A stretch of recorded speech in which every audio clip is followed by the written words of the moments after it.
Buenos días, buenas tardes, buenas noches, dependiendo del momento en el que nos estén escuchando.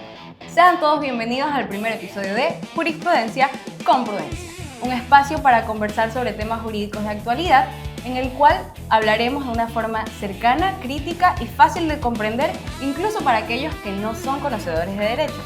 Me presento, mi nombre es Sofía Farfán. Y yo soy Carla Cedeño. Estamos muy contentas de acompañarlos en el primer episodio porque hablaremos de un tema que sin duda ha cambiado la forma en la que entendemos el derecho. Y esto es el reconocimiento de la naturaleza, los animales y otras formas de vida como sujetos de derechos. Durante muchos años hemos aprendido que únicamente las personas podían ser titulares de derechos. Sin embargo, hoy la Constitución ecuatoriana nos invita a reflexionar sobre una idea completamente diferente y distinta, que es ¿qué ocurre cuando el derecho deja de mirar únicamente al ser humano y también comienza a proteger a la naturaleza por el simple hecho de existir? Y justamente para hablar de esta temática tenemos a dos invitados muy especiales. Por un lado nos acompaña el abogado Otto Pérez, un destacado jurista, especialista en Derecho Ambiental y Constitucional. Muy buenas tardes, abogado, sea bienvenido a su nuevo hogar. Bueno, muchísimas gracias. Quiero extenderle mi más sincera gratitud a cada uno y cada uno de ustedes. Me honra enormemente inaugurar el podcast. Muchas gracias por esa gentileza en cuanto a la invitación que se me ha hecho. Yo he tenido el gusto, de ser profesor de cada uno y cada uno de ustedes. Por ende, significa que soy abogado, soy especialista en Derecho Constitucional y soy defensor de derechos humanos y defensor de los derechos de naturaleza. Además, también soy parte de la red de guardianes del río Puerto Viejo. Eso, chicos, chicas. Muchas gracias, abogado, por su presentación. Es un gusto tenerlo con nosotros. De la misma forma, extiendo nuestro más cordial saludo al ingeniero Byron Coral Cedeño, activista ambiental y defensor de los derechos de la naturaleza, que nos compartirá una realidad que se vive fuera de las leyes y de los tribunales. Por favor, señor ingeniero. Bueno, muchas gracias. Mi nombre es Byron Coral, como ya lo dijiste. La verdad estoy muy halagado de estar en este espacio el día de hoy para compartir con ustedes, esto de los derechos de la naturaleza más allá del parteaguas del derecho. Una vez concluidas con las presentaciones, empezamos con este primer bloque en este episodio de podcast. Entendiendo por qué nosotros tomamos la decisión de traer sobre la mesa este tema tan importante, como lo son los derechos a la naturaleza. ¿Por qué hablamos hoy de derecho a la naturaleza? Me gustaría comenzar con el ingeniero Byron. Muchas personas todavía se sorprenden cuando escuchan que la naturaleza tiene derechos, y muchos siguen creyendo que es bastante extremista el habérselos otorgado. Sin embargo, creemos nosotras que una persona con su experiencia y su conocimiento suele tener una perspectiva completamente distinta y mucho más realista sobre la temática. Es por eso que nuestra primera pregunta es: ¿por qué nació la necesidad de reconocer los derechos a la naturaleza? ¿Y qué cambió en nuestra forma de entender la relación entre el ser humano y su entorno? Muchas gracias. Es una pregunta muy provocadora porque nosotros hemos sido criados en una sociedad en donde entendemos que la naturaleza está más allá. La naturaleza es parte de lo otro que nosotros como seres humanos estamos llamados a dominar, a ejercer un poder, a darle un control, una regulación, a moldear, ¿verdad? A construir de la forma en la que nosotros imaginamos. Entonces, eso ha sido un concepto apuntalado desde años atrás. Está escrito en la Biblia, ¿no? Los hombres deben dominar a la naturaleza. Pero nosotros, como seres humanos, tenemos que ir un poco más allá de ese paradigma, porque yo les voy a poner un ejemplo. Este es un concepto que se llama el concepto del ciclo hidrosocial. Cuando nosotros entendemos cómo funciona el agua, por ejemplo, decimos, el ciclo del agua es, primero llueve, ¿verdad? El agua se va, a las montañas, escurre de forma superficial, escurre de forma subterránea y llega hasta el mar. Y luego otra vez se evapora y vuelve a las nubes. Y eso nos enseñaron en la escuela. Eso nos enseña desde que somos muy chiquitos. Y entendemos que este mundo funciona como que fuera un reloj, como que fuera una máquina, como que fuera una naturaleza que funcionara casi de forma automatizada, Simétrica. y sin reconocer que en ese abismo, digamos, entre el funcionamiento de la naturaleza y nuestra idea de realmente ese funcionamiento, hay unos seres que somos nosotros, los seres humanos, ¿verdad? Entonces, lo que yo propongo, y digamos, desde la ecología política, la idea de que la naturaleza tiene derechos, lo que propone es que no hay que separar a los humanos de la naturaleza, sino que estamos imbricados de todas formas. Es decir, la naturaleza nos influye a nosotros y nosotros influimos a la naturaleza. Voy a poner un ejemplo. Portoviejo, la invicta ciudad, como dice el himno. Aquí cito, cerca de la universidad tenemos a la Tomatera, ¿verdad? Un cerro hermoso para andar en bicicleta, para correr, para cosechar también tomatillos, porque por eso se llama tomatera, ¿no? Entonces, cuando ustedes van a la Tomatera y ven un área que está verde, que está linda, este bosque seco, digamos, huele a palo santo, eso no es una cuestión solamente de la naturaleza. La idea de lo prístino, de un bosque prístino, intocable, virgen, no existe. Somos nosotros como sociedad, en este caso, digamos, un gobierno cantonal, el que decide proteger o no a la tomatera. Hay una decisión política y normativa de qué se va a hacer con ese lugar, ¿no? Entonces, por eso, digamos, si el GAT decide protegerlo, se protege. Y si no, pasa lo que está pasando hoy, que digamos tienes un cerro, que es un lugar muy importante para el cantón, que en este rato está deforestado, que digamos se está degradando y por ende se está degradando también la posibilidad de que nosotros como seres humanos portovejenses tengamos un ambiente sano, un aire sano para respirar y unas fuentes de agua también, digamos, permanentes, porque en las montañas es donde se almacena el agua, ¿no? Entonces, desde esta visión de la ecología política del agua, esta es la forma, la epistemología de cómo entender, digamos, el origen y la ontología de los derechos de la naturaleza. Muchas gracias, ingeniero. Muy interesante la intervención que acaba de hacer. Mientras la escuchaba pensaba que, como usted indicó, durante mucho tiempo protegíamos a la naturaleza porque nos era útil. Sin embargo, hoy tenemos una visión un poco distinta. Protegerla porque tiene un valor propio. En ese sentido, me gustaría trasladar esta reflexión a un ámbito jurídico. Abogado Otto, durante siglos el derecho estuvo construido alrededor de las personas. En base a esto, ¿cuál es el fundamento jurídico que permitió que hoy la naturaleza sea reconocida como sujeto de derechos? Bueno, muchas gracias por la pregunta. Yo quiero ir tomando también un par de cosas que escuché que decía Byron, también algo con lo que empezó usted, Carla, porque hablaba sobre las formas de entender el derecho. Y es que partiendo desde ahí, la forma en la cual se ha construido el derecho ha sido únicamente para entender como sujeto y como titular de derechos al ser humano. En la línea de lo que planteaba Byron, yo entiendo que el derecho también ha sido la visión que se ha tenido de la naturaleza con respecto a los seres humanos, ha sido en el cual la naturaleza está al servicio de los seres humanos.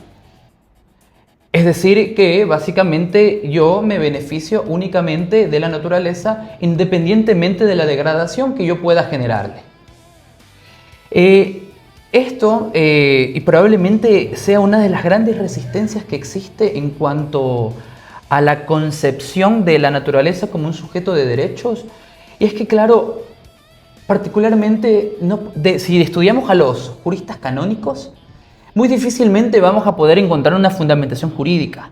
Porque por supuesto, desde el derecho, puramente del derecho, como tal vez de forma reducida decirlo, pero desde el estudio de la norma, muy difícilmente vamos a encontrar desde dónde se fundamenta esta idea de la titularidad de los derechos de la naturaleza.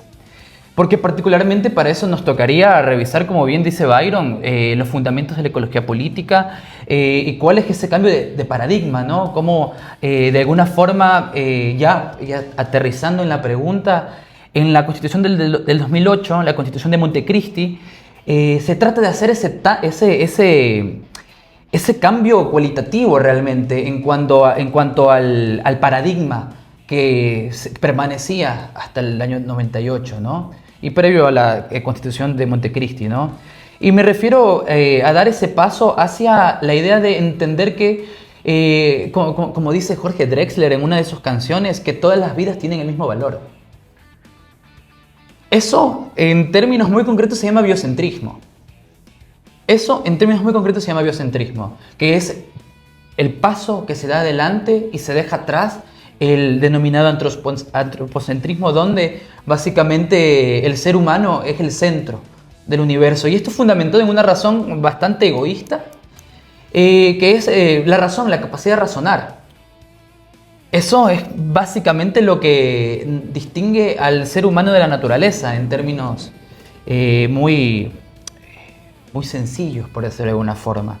Ahora, esta misma Constitución de Montecristi, lo que a partir de estas ideas, a partir de este cambio de paradigma, comienza y lo que hace es reconocer en su Constitución, precisamente para poder tener mecanismos para poder tutelar o defender estos derechos de naturaleza.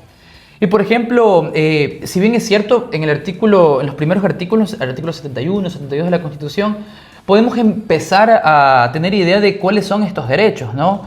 Por ejemplo, lo que nos dice es que la naturaleza tiene derecho a que se respete de forma integral su existencia.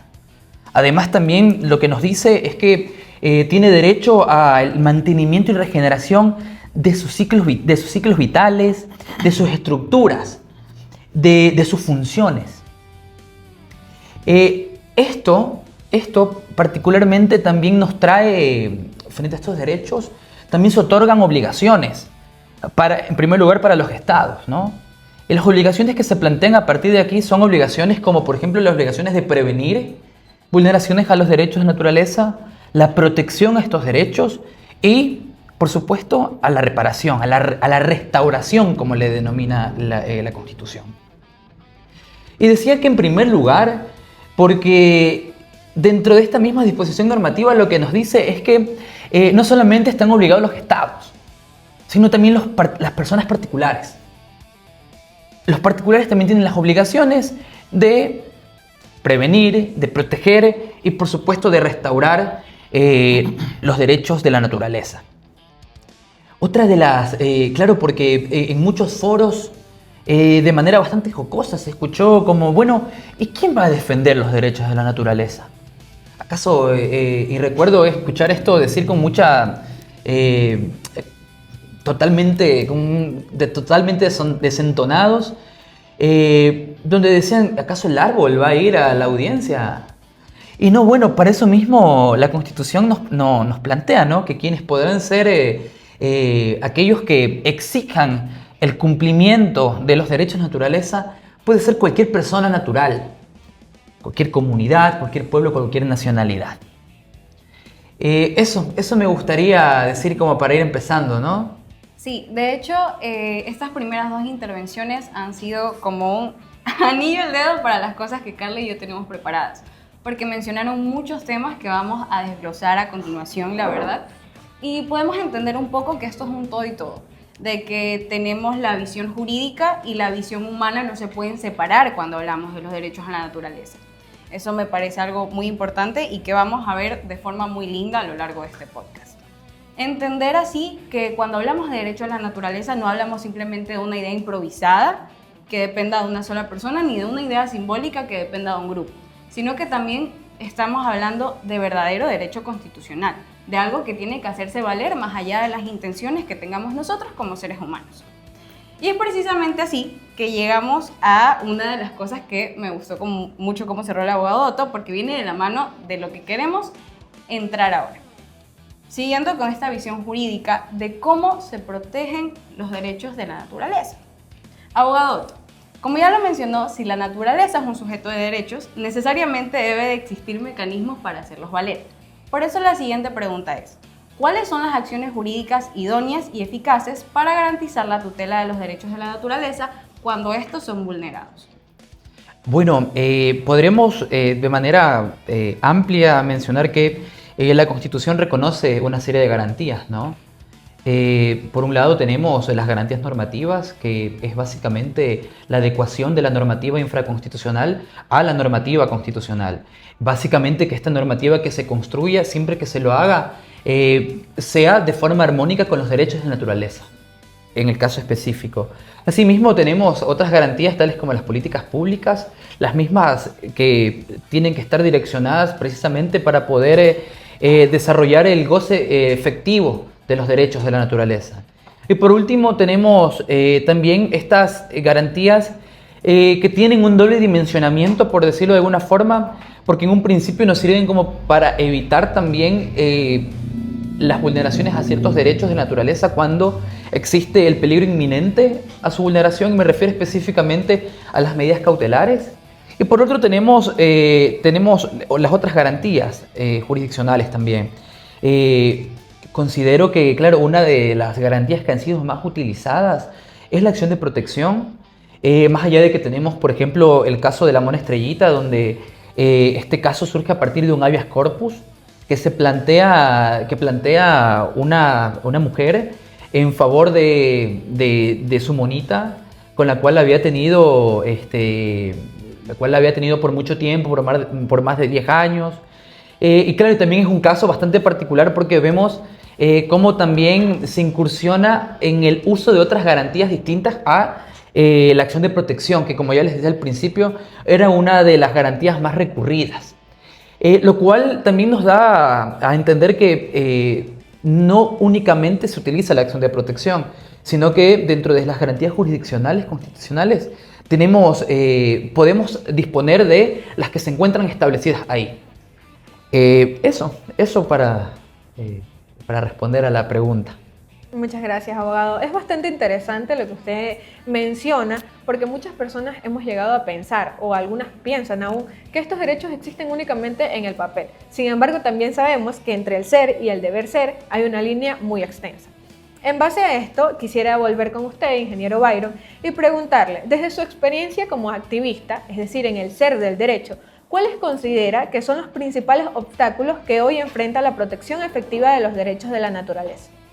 Pues yo pienso que uno de los principales obstáculos es esta colonialidad que tenemos, en la que vivimos, digamos, este pensamiento antropocéntrico del que hablaba Otto, que no nos permite ver más allá, digamos, de nuestro deber ser como personas que son parte de la naturaleza y que dependen de la naturaleza, y que la naturaleza también depende, porque nosotros producimos naturaleza, como hablamos hace un momento.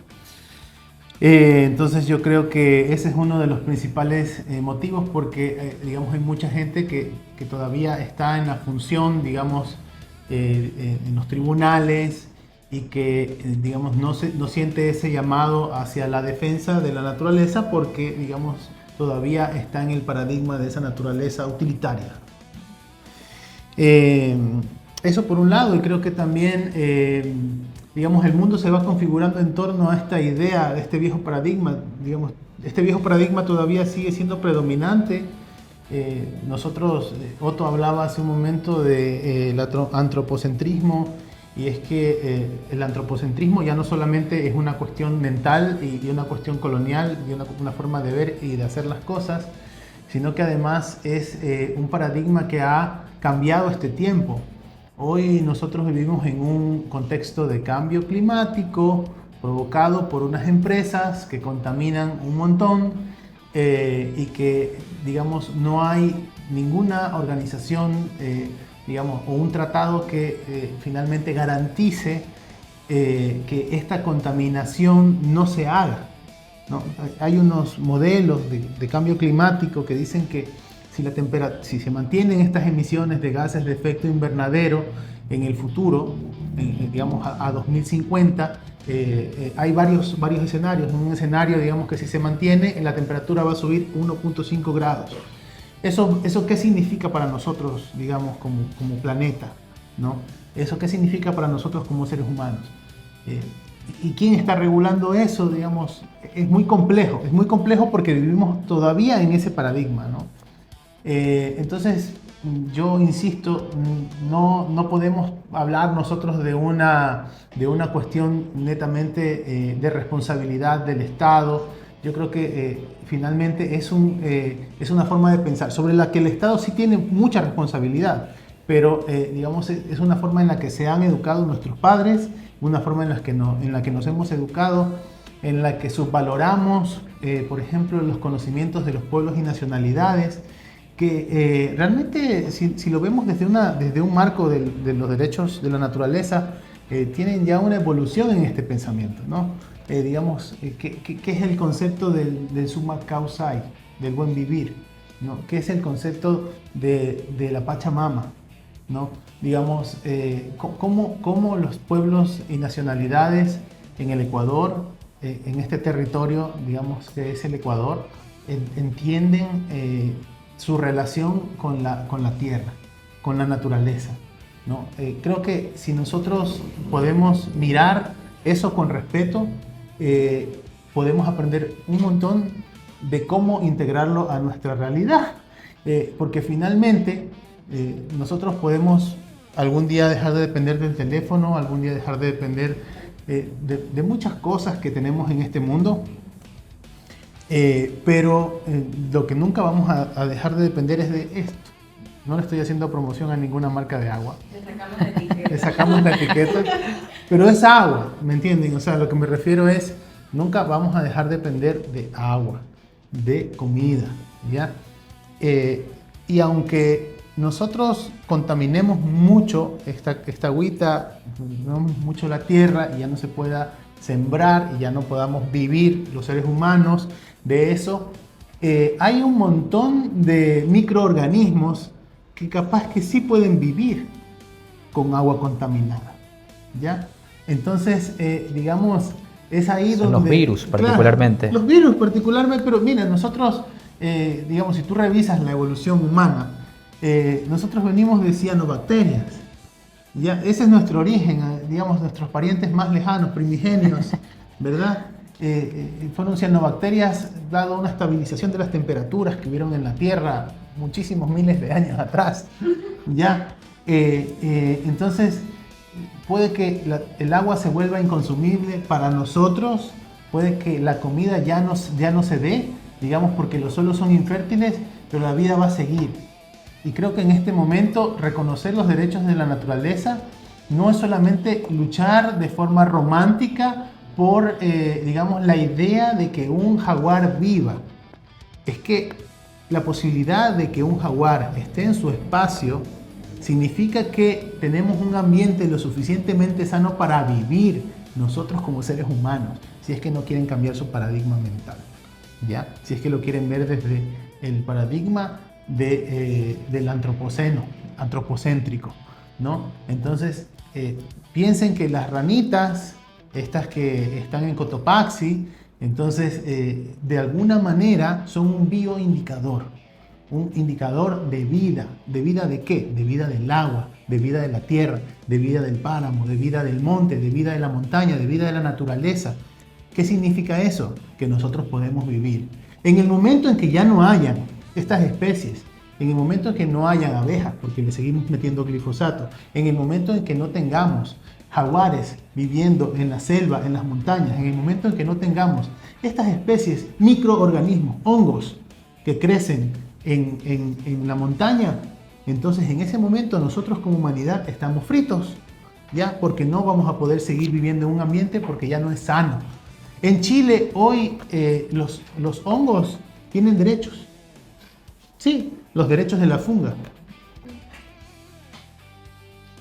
Bueno, creo que esta intervención nos deja con reflexiones muy importantes, por lo menos es lo que me está pareciendo a mí como persona haber escuchado como que esto, porque realmente aquí es que nos damos cuenta que no basta con tener buenas normas, o bueno, no basta con tener normas para cuidar la naturaleza.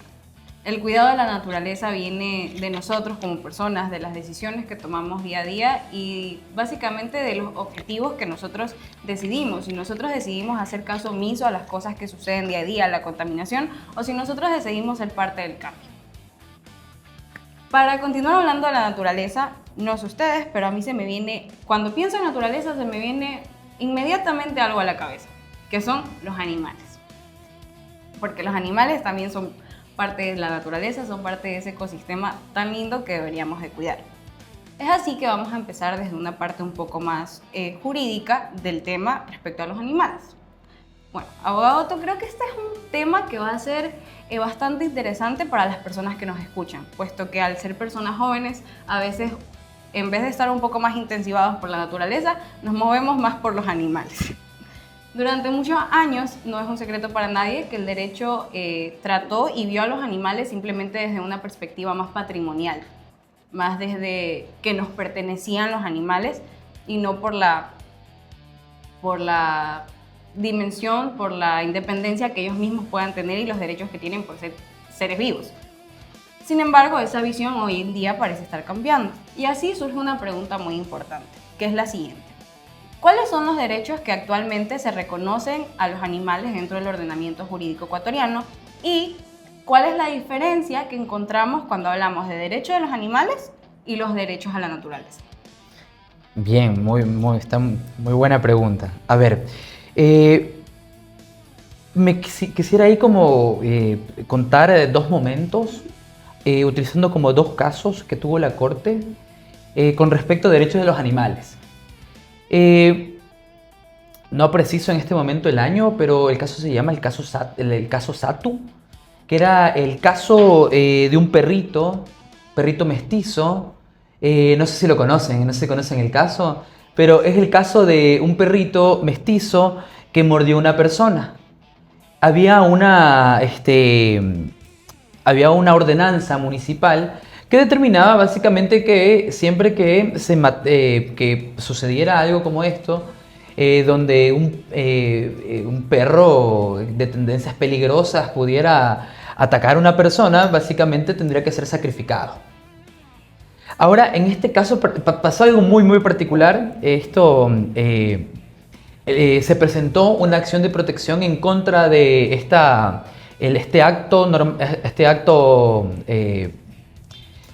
acto mediante el cual se dispone el sacrificio del perrito, y el juez que aboca conocimiento tiene un razonamiento con respecto a por qué no debe de ser sacrificado el perro, donde establece que debe de existir, como por ejemplo el criterio de un etólogo que pueda determinar el comportamiento del perrito en específico.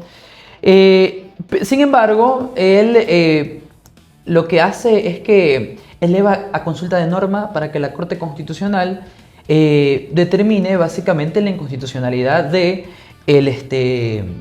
esta ordenanza, de esta disposición de la ordenanza, frente al artículo 71 de la Constitución, la que establece los derechos de la naturaleza.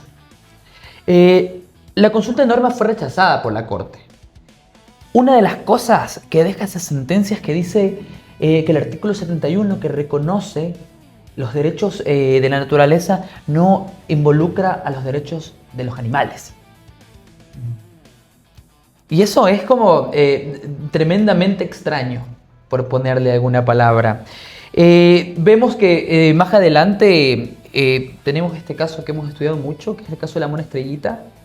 En este caso se cambia, se da un giro a la jurisprudencia, al caso Satu, ¿no? En esta jurisprudencia, en esta sentencia particularmente, lo que se dice es que los animales tienen una serie de derechos, ¿no? Dice que tienen primero el derecho a existir, tienen derecho a su integridad, tienen derecho a, esto me parece interesantísimo, el derecho a la libre determinación de su animalidad. Así nomás. Imagínense todo lo que nos involucra esto. Asimismo, tienen derecho a que se les respete y tienen el derecho a vivir de forma digna. Ahora, estos derechos que se le plantean tienen un fundamento, por supuesto. Y parte de ese fundamento es que los animales no deben de ser protegidos por la utilidad hacia el ser humano. Ni tampoco deben de ser protegidos por el valor ecosistémico que aporten nomás. Es decir, por el valor que tiene este animalito dentro del ecosistema en el que habita generalmente, sino que también se puede tutelar de forma individual. Esta misma sentencia establece varios principios, establece dos principios principalmente con respecto a esta dimensión específica de los derechos de los animales. Y lo que nos dice es que hay un principio que es el principio interesencia, que básicamente lo que nos quiere decir es que estos animales deben de ser valorados por su propio ser, básicamente por el fin que tienen para consigo mismo. Y por otro lado, que se aleja como la idea de, no, este animalito debe ser respetado porque presta un servicio a una persona. Y por otro lado tenemos como este principio de interpretación ecológica. Esto, sin duda alguna, se empieza a diferenciar de los derechos de naturaleza, porque particularmente, como ya lo mencionaba, los derechos de los animales se centran en, como ya lo mencionaba también anteriormente, en este valor que tienen los animales por el hecho de ser seres vivos. Además que, por ejemplo, en los principios que, si bien no son excluyentes, y algo que hay que tener también bastante claro, es que los derechos, al menos los que ya mencioné, no son derechos taxativos. No significa que existen solamente esos 6 derechos y no existen otros derechos. Asimismo como la naturaleza, podemos decir que tiene derecho a que se respete su integridad y también que tiene derecho a su mantenimiento y regeneración. No significa que solo hay esos 2 derechos. No, realmente esto ha sido un esfuerzo para poder establecer por decir así, un mínimo para empezar a desarrollar a partir de ahí cuáles son los derechos que pueden tener la naturaleza, ¿no? Y esto, por ejemplo, también cuando miramos, hablaba de los principios que establece la Corte a través de la sentencia de la Mona Estrellita. En otras sentencias también la Corte ha mencionado que la naturaleza tiene unos principios que me parecen bastante interesantes. Sé que también Byron podría aportar mucho en esto. Porque, claro, nos dicen que al menos consideran 3 principios que fundamentan estos derechos de naturaleza. Y hablo, por ejemplo, el principio de diferenciación. Y es que el principio de diferenciación, en su propia esencia, lo que nos quiere decir es que la naturaleza no es igual. La naturaleza no es un copia y pega de todo. No significa que el agua corre de la misma forma en un lugar y en el otro lugar. Esto básicamente lo que nos muestra es toda la diversidad que existe por ejemplo, dentro de determinados ecosistemas. Un principio que a mí me parece súper interesante es el principio de la autopoiesis. Y es esta capacidad que tiene la naturaleza de regenerarse. Incluso nosotros tenemos nuestra propia capacidad de regenerarnos. Nosotros cada cierto tiempo regeneramos todas nuestras células. Y esto a mí me parece muy interesante y, como decíamos al principio, son cosas que desde el derecho no las puede explicar. Y por último tiene este principio, este principio que nos demuestra que la naturaleza funciona de manera que está interconectada, que la naturaleza está interrelacionada. Que esto es como todo lo contrario a lo que nosotros entendemos desde el antropocentrismo, ¿no? Desde el momento de entender que no, las cosas sirven para una cosa, el agua sirve para beber, el agua sirve para bañarse, para regar las plantas, fin.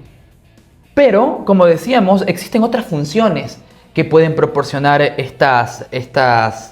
la naturaleza en función de también los derechos de los animales. Es un poco para comentar.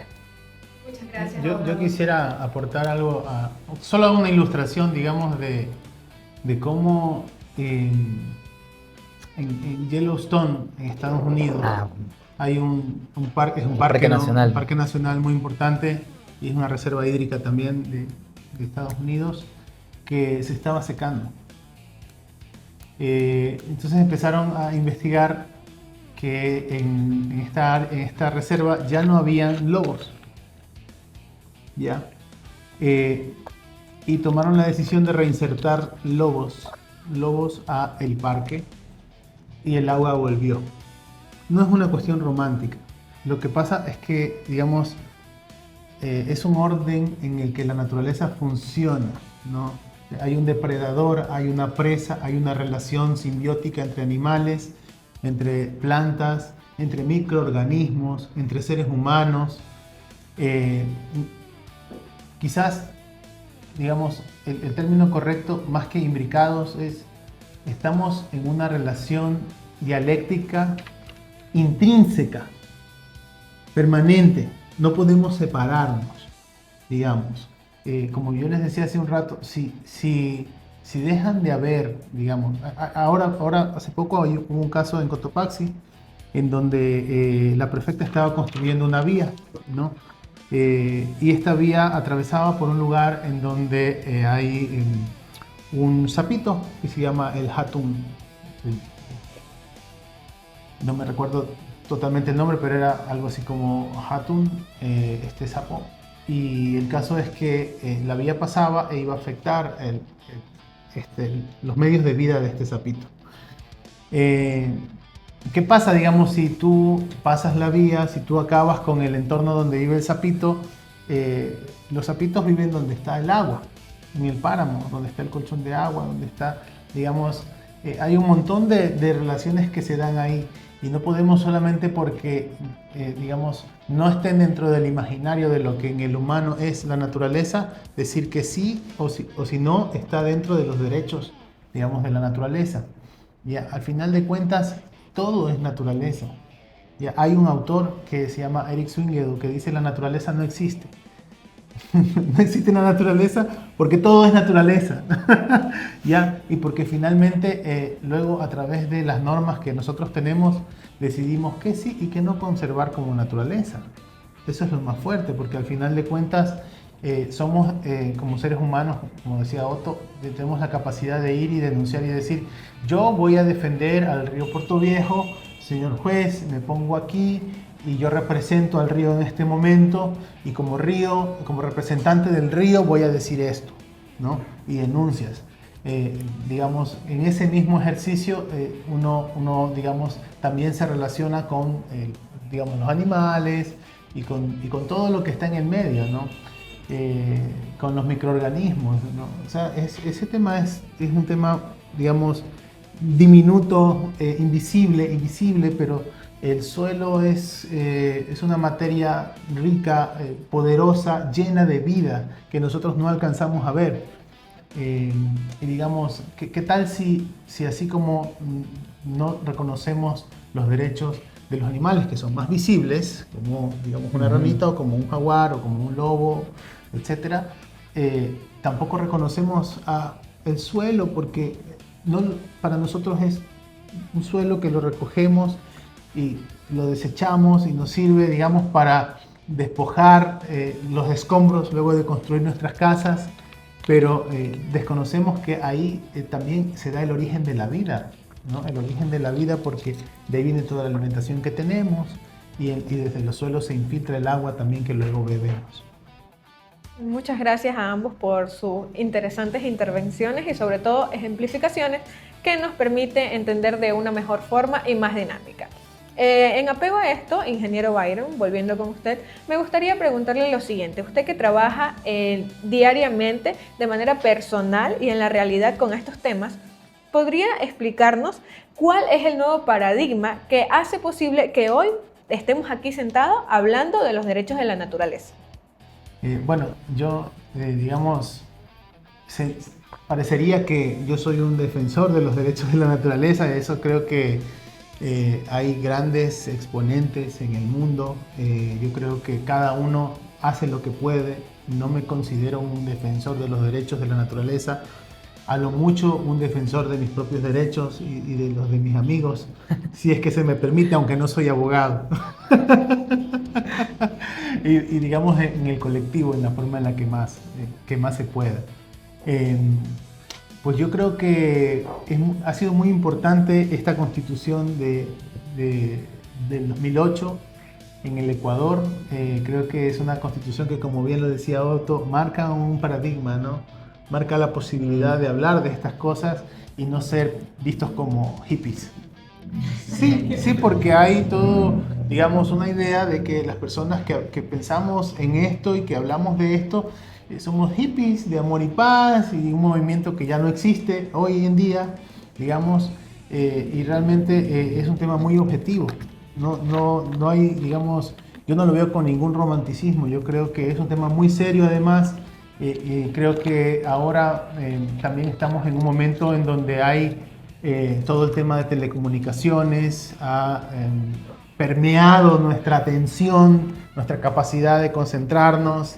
Y bueno, ese es otro lío, pero finalmente, digamos, la posibilidad de comunicarnos a través de WhatsApp, de evidenciar los problemas de despojo que hay en la selva, de evidenciar las formas de vida que hay en la Amazonía, digamos que todavía hay en pueblos y nacionalidades de todo el mundo, nos sensibiliza para entendernos un poquito más allá de lo que se nos dice, digamos, que puede ser la naturaleza, de lo que se nos dice que pueden ser el agua, de lo que se nos dice que puede ser la tierra, de lo que se nos dice que pueden ser otros animales que viven en los bosques, y un poco reflexionar y nosotros también asumir una bandera, digamos, de lucha. Yo les decía, por eso no es solamente una cuestión, no creo que es una cuestión de ser defensor de los derechos de la naturaleza, es una cuestión de defender la vida propia de uno y de la gente que ama, porque si tú no tienes medios de vida, si tú no tienes un entorno saludable, si tú no tienes tierra fértil para poder sembrar, ¿de qué vas a vivir? O sea, digamos, no es una cuestión de ser un hippie que está pensando, digamos, en amor y paz y abrazar a los árboles. No. Sí, bacán, quienes abrazan a los árboles. Yo. Bien. O sea, está muy bien y de vez en cuando es saludable, ¿ya? Pero no solo, digamos, más allá de esta idea de lo que se entiende que puede ser una persona así, digamos, es una cuestión muy objetiva. Hoy en día estamos viviendo en una sociedad neoliberal, estamos viviendo en una sociedad en donde en la semana antepasada, en un congreso en París, un gran representante de una empresa tecnológica de IA, de inteligencia artificial, está diciendo que hay que poner en valor realmente si el agua que se utiliza para enfriar los servidores de inteligencia artificial tienen o no más importancia que el agua que se le da a las personas que viven en una localidad. Eso es lo que estamos discutiendo hoy, ¿no? Entonces, esto no solamente se trata, digamos, de defender el agua para la localidad. Para esa localidad no solamente viven personas, también viven animales, también, digamos, viven árboles, también viven microorganismos y todos vivimos del agua, ¿verdad? Entonces, yo creo que es también como esta posibilidad de empatizar a través de lo que se puede ver, de lo que es más fácil ver. Antes era seguramente para nuestros papás, para nuestros abuelos, que vivían, digamos, bajo un mandato de cómo entender a la naturaleza, era mucho más difícil poder entender, digamos, que estas luchas se pueden dar, ¿no? Yo creo que ahora es mucho más fácil poder tejer esa empatía y poder ir construyendo esas luchas colectivas que nos permitan llegar a tener una buena vida, a tener un summa causae, ¿no? Más allá de lo que en ese momento expresaba el Plan Nacional de Buen Vivir, ¿ya? Digamos que de hecho las comunidades y de pueblos y nacionalidades que entienden el buen vivir cuestionaron lo que se puso ahí, ¿ya? Porque no era realmente el sentir de las comunidades. Eso es la cooptación de un discurso, ¿ya? Entonces, el buen vivir realmente es summa causae como se entiende en las comunidades, ¿no? Como se entiende en los pueblos y nacionalidades. Eso es lo que queremos alcanzar. La verdad me gusta mucho la idea que estamos formando aquí, porque es muy interesante. Es entender que cuando se habla de derecho a la naturaleza no hablamos de que la naturaleza solo tiene derechos cuando empieza y termina en los tribunales. De ahí en más no tiene más derechos. No, nos damos cuenta de que este debate jurídico va mucho más allá. Como ya lo he mencionado y ya lo han mencionado ustedes anteriormente, eso va de la mano. No podemos separar el derecho de la acción humana, no podemos separar el suelo, la vegetación, la naturaleza de los animales, porque todos son todo, porque todos vivimos en la naturaleza. La naturaleza no existe, como nos han mencionado. La naturaleza no existe porque nosotros vivimos en la naturaleza. Antes de nosotros estar aquí, todo esto era verde, todo esto era naturaleza. Nosotros vinimos y nos pusimos aquí, nosotros somos naturaleza. Y muchas veces esto se nos olvida. Se nos olvida que cuando hablamos de este tema también hablamos de un cambio cultural que tenemos que hacer nosotros mismos y entender que el ser humano no está por encima de la naturaleza, sino que nosotros tenemos que proyectarnos con la naturaleza como un igual porque formamos parte de ella. Bueno, pero ya estamos mucha paz, estamos muy amigos. Vamos a entrar a lo que creo es el último bloque de este primer episodio, por cuestión tiempo, lamentablemente. Entramos un poco a un tema más, todo lo que hemos hablado es realidad, pero entramos un poco a un tema más de conflicto. Cuando se nos cruza el desarrollo económico y la protección ambiental. De hecho, cuando con Carla estábamos eligiendo las temáticas de hoy, estábamos muy emocionadas de llegar a esta parte porque sentíamos que era algo como un punto más de conversación porque realmente aquí tenemos las dos caras de la moneda. Bueno, quisiera primero plantearles una situación que probablemente nuestros oyentes han escuchado, los hemos escuchado nosotros, y si no, pues lo van a escuchar ahora. Imaginemos que una comunidad necesita construir una carretera o desarrollar un proyecto. Este proyecto generará empleo, mejorará la economía local y obviamente va a beneficiar a las familias del sector en cuanto a economía se refiere. Sin embargo, este mismo proyecto va a ocasionar un daño grave, casi irreversible, de un ecosistema. Empezamos con la visión del abogado Otto. Abogado Otto, desde su perspectiva más jurídica, ¿quién debería de tener la prioridad? ¿El desarrollo económico o la protección a la naturaleza? Empieza el ring de boxeo. Yo entendía que este podcast se llamaba Jurisprudencia con Prudencia. Estamos dando la prudencia de un lado, ¿verdad? Así como... No, está bien. No. O sea, a ver, es una gran pregunta considerando algo. ¿Qué es desarrollo? ¿Qué es el desarrollo para la gente? ¿Qué tanto...? Yo recuerdo en alguna conversación con mi abuela fue una mujer longeva. Mi abuela falleció en el año 2020, mi abuela cuando falleció tenía 96 años. O sea, conoció bastante. Y ella era de Jama. Imaginarán que del año que nació, al día de hoy pasó bastante tiempo, pero ella siempre contaba algo y me decía que ella decía esto, sabía decir esto: nosotros éramos ricos hasta que llegó el dinero.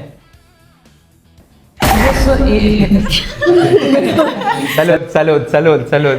Y eso, a mí, sin duda, pasaron muchísimos años hasta que yo pudiera entender. Y eso lo comienzo a entender ahora que hablamos, por ejemplo, cuál es la relación que tiene el desarrollo y los derechos de naturaleza.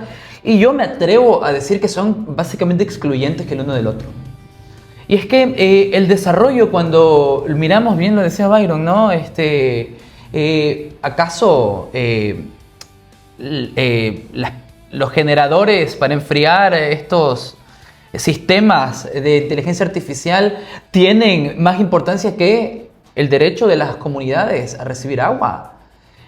¿A qué les llamamos desarrollo si el desarrollo es eso?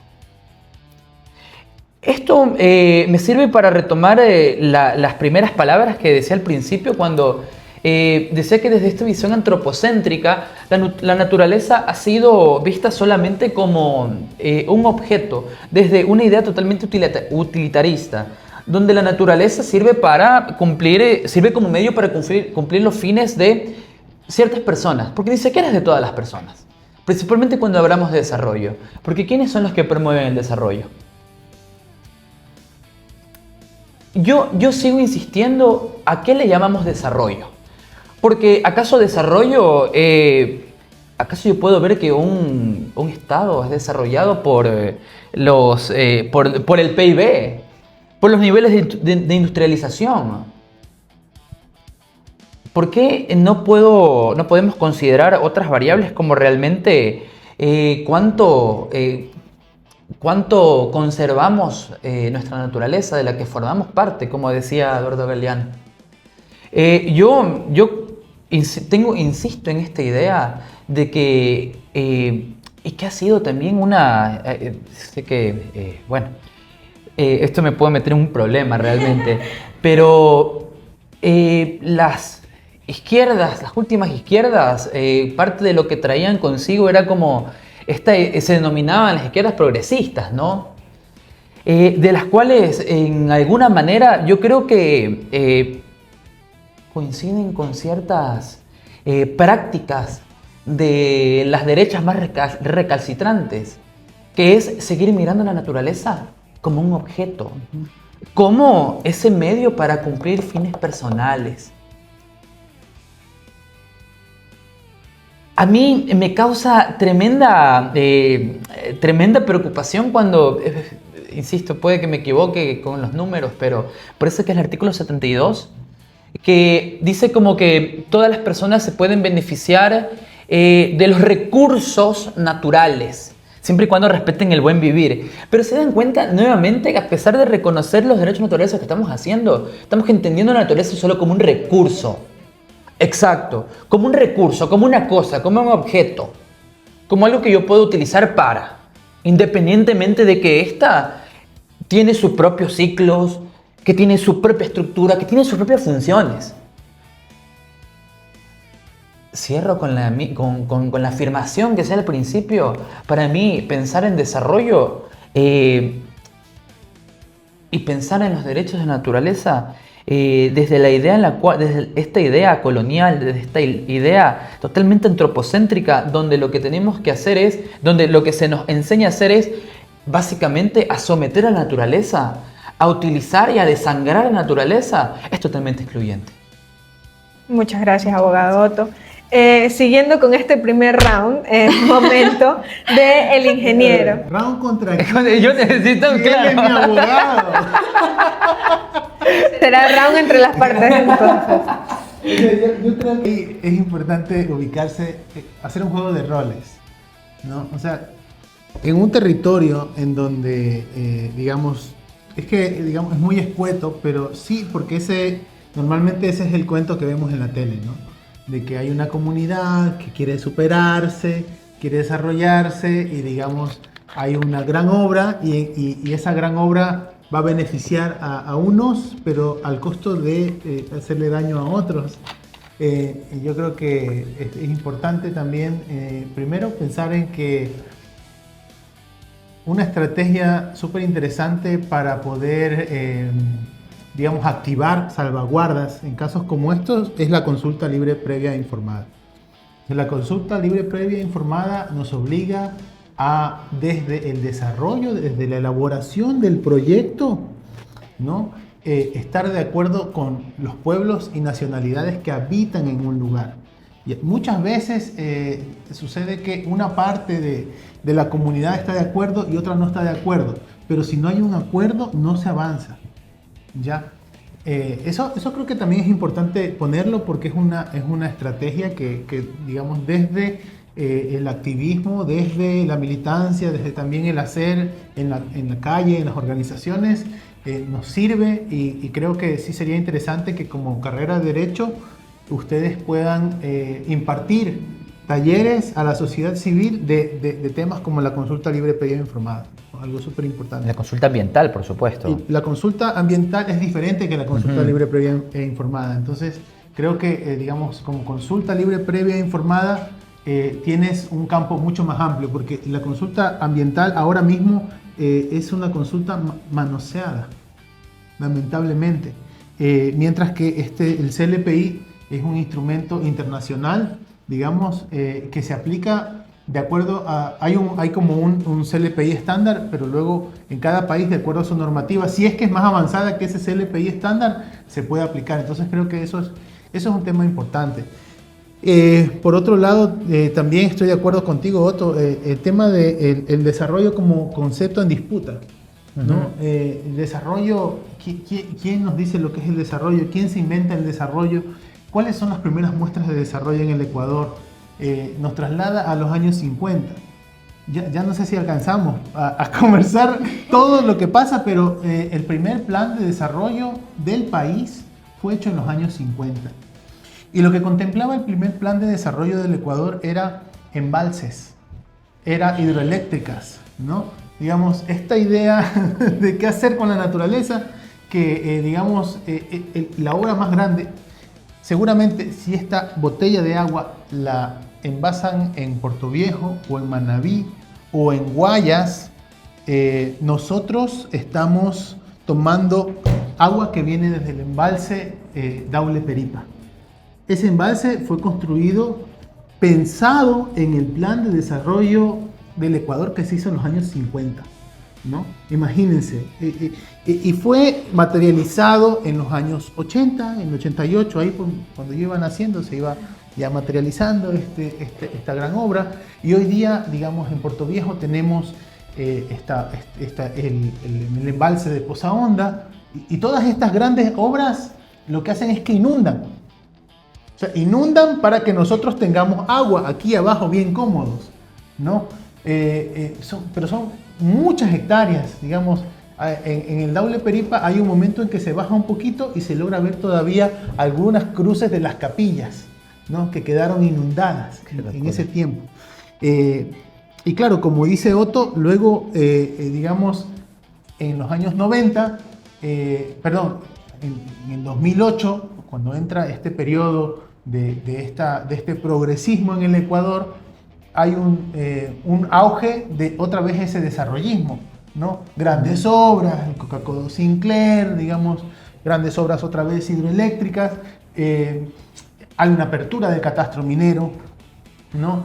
Que de alguna manera insiste en que el desarrollo, o digamos, el desarrollo es el objetivo del país, ¿verdad? Y que la punta de lanza del desarrollo es el desarrollo económico.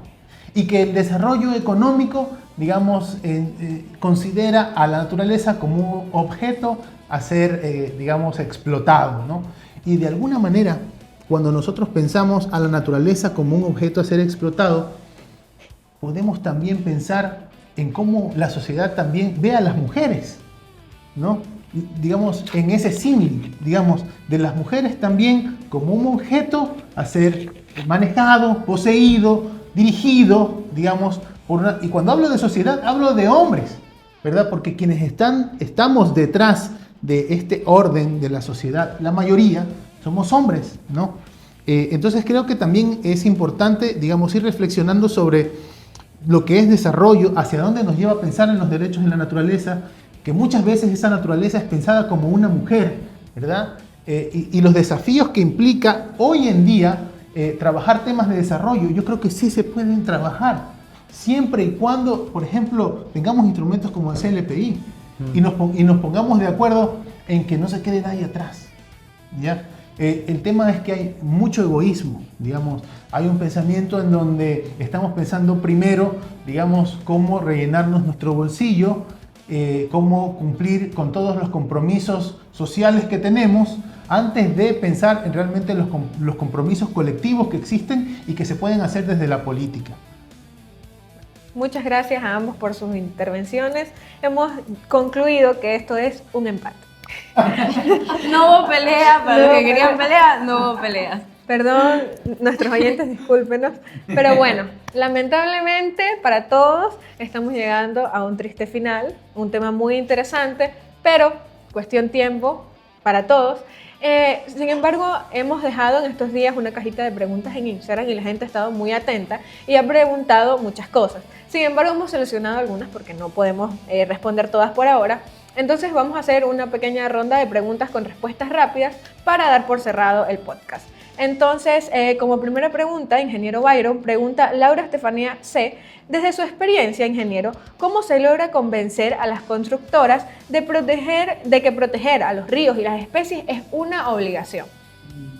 Yo creo que la palabra convencer No sé si me convence. muchas veces se queda fuera de la posibilidad. Creo que hay que negociar.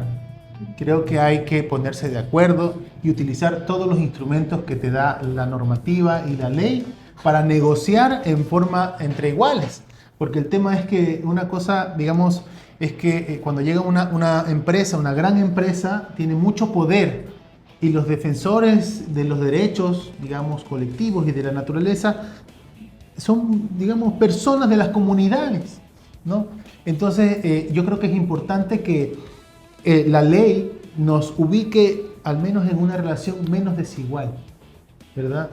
Entonces, lo que se necesita es construir colectivos, lo que se necesita es conversar de los temas, lo que se necesita es salir a la calle, ocupar el espacio, ir a la rotonda, digamos, conversar de los temas, o ir a Las Vegas, conversar de los temas, hablar de lo que está sucediendo, porque no son temas aislados, no son temas que le afectan solo a una persona, son temas que nos afectan a todos, ¿verdad? Y intentar, en lo que más se pueda, generar compromisos políticos con las instituciones que están también en el territorio, ¿no? Puede que inicialmente la gente no haya votado por las personas que están ejerciendo el poder en un momento, pero son funcionarios públicos, tienen que responder a nosotros que somos los mandantes, ¿ya? Y por eso, digamos, necesitamos que esas instituciones estén a favor del pueblo, ¿verdad? Entonces, para eso se necesita construir tejido social, se necesita construir colectivo, se necesita hacer estrategias de comunicación, ¿verdad? Y luego se necesitan tener buenos abogados cerca de uno para que le apoyen, ¿verdad? En todo eso. Sí. Solo en el podcast de Jurisprudencia sin Prudencia. Próximamente. Bueno, y como segunda y lamentablemente última pregunta, tenemos una pregunta para el abogado Otto. De Lual Castro, Rayal Piso 7. Él le pregunta, ¿cuántas acciones judiciales invocando el artículo 71 han prosperado o han sido rechazadas? O sea, por decirlo de alguna forma, como una lista taxativa, no la tengo a mano. Puedo recordar algunos casos partiendo desde aquí, desde Puerto Viejo, donde a través de una acción de protección se reconoció al río Puerto Viejo como un sujeto de derechos que merece ser reparado. De ahí hay otros casos, por supuesto. Por ejemplo, uno de los primeros casos que hubo con respecto a ríos, recuerdo que fue el caso del río Vilcabamba, está también el río Dulcepamba, el Machángara, en Quito, el río San Pedro, que son estos, bueno, y hay otras, han llegado, por ejemplo, a la corte está como la sentencia del río Akepi, del río Monjas, que son, que podemos decir, son estos casos que nos dejan y que de alguna forma nos siguen devolviendo la esperanza de que a través de estos mecanismos que son las garantías, específicamente las garantías jurisdiccionales, podemos hacer este ejercicio y tratar de tutelar estos derechos, para exigir la tutela de estos derechos más que nada. Bueno. Disculpen, Sí. Yo solo quiero complementar algo que he dicho Otto. Y es que ustedes como estudiantes de Derecho no vean a los derechos de la naturaleza como un fin. Es que después de que los derechos de la naturaleza fueron alcanzables, se convirtieron en un fin para muchos abogados, que solo están viendo, digamos, el litigio y que el río sea declarado con derechos, o que, digamos, la naturaleza sea declarada con derechos, y luego todo se queda ahí, ¿verdad? Entonces, que el objetivo finalmente sea reparar a la naturaleza, ¿ya? Y que el rol como abogados vaya más allá, digamos, de la instancia legal de ganarle a una institución, digamos, que el río, que la tierra, que algún ecosistema, que algún territorio es sujeto de derechos, ¿ya? Vamos un poco más allá. Bueno, lamentablemente todo lo bueno se termina. Se ha terminado este primer episodio de podcast, la verdad muy interesante. Creo que tanto Carla como yo nos llevamos mucha nueva información, igual que nuestros oyentes. Nos vamos de aquí a investigar muchísimas cosas, porque este es un tema muy amplio, pero el tiempo no nos da. Personalmente me quedo con varias ideas muy importantes de esta conversación. Primero, entender que el proteger a la naturaleza no es simplemente actividad del Estado o de los jueces, sino que se trata de una actividad en conjunto que todos debemos de tomar decisiones como ciudadanos día a día. Y bueno, aunque suene una fantasía, tal vez la verdadera discusión no debería estar entre escoger desarrollo o naturaleza, sino que escoger un tipo de desarrollo de aquello que realmente queremos construir. Y bueno, queremos agradecer profundamente a nuestros oyentes y mi compañera Sofía, a usted, ingeniero Byron, muy enriquecedora todas sus experiencias, sobre todo personales, a usted, abogado Otto, muy conocedor del derecho, muchas gracias por enriquecernos. Y bueno, también agradecemos a todas las personas que nos están acompañando durante este primer episodio de Jurisprudencia con Prudencia. Esperamos que este espacio les haya permitido conocer, entender y posteriormente investiguen junto a nosotros los temas que pueden ser más explayados, que han sido propuestos por nuestros queridos invitados. Nos encontramos pronto en un nuevo episodio de su podcast favorito, Jurisprudencia con Prudencia, donde seguiremos analizando diferentes temas. Con excelentes invitados y sobre todo con mucha prudencia. Hasta la próxima. Muy bien, muy bien.